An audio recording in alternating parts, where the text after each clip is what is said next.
Well, good afternoon.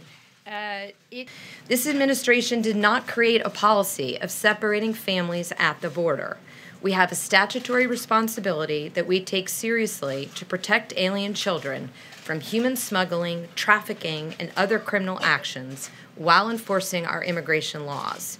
We have a long existing policy, multiple administrations have followed, that outline when we may take action to protect children. I take very seriously.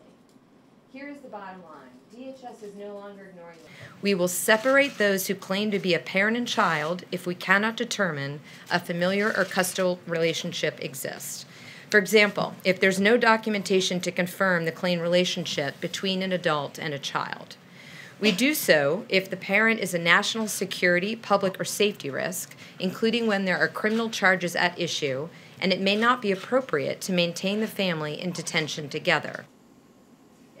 It's not a policy. Our policy at DHS is to do.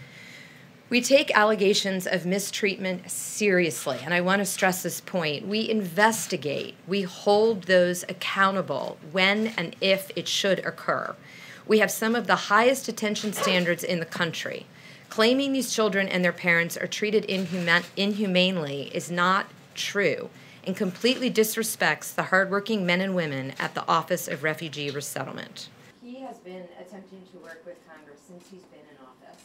He's made it very clear. Parents who entered illegally are, by definition, criminals. Illegal entry is a crime as determined by Congress.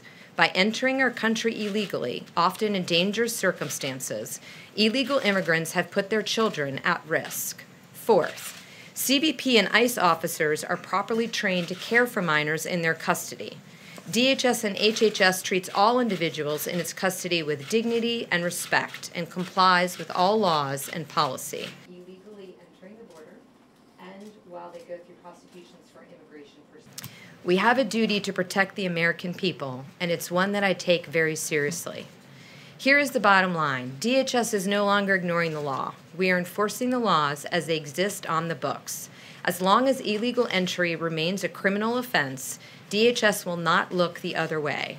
DHS will faithfully execute the laws enacted by Congress as we are sworn to do. How is this not specifically child abuse for these innocent children who are indeed being separated from their parents? So somehow we've conflated everything, but there's two separate issues.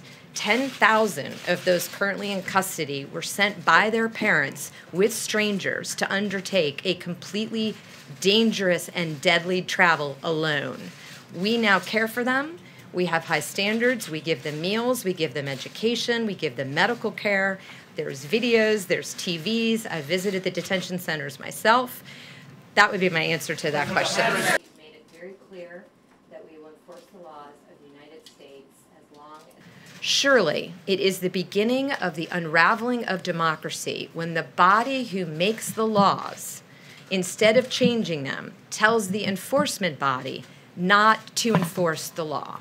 I asked Congress to ask this week so that we can secure our borders and uphold our humanitarian ideas.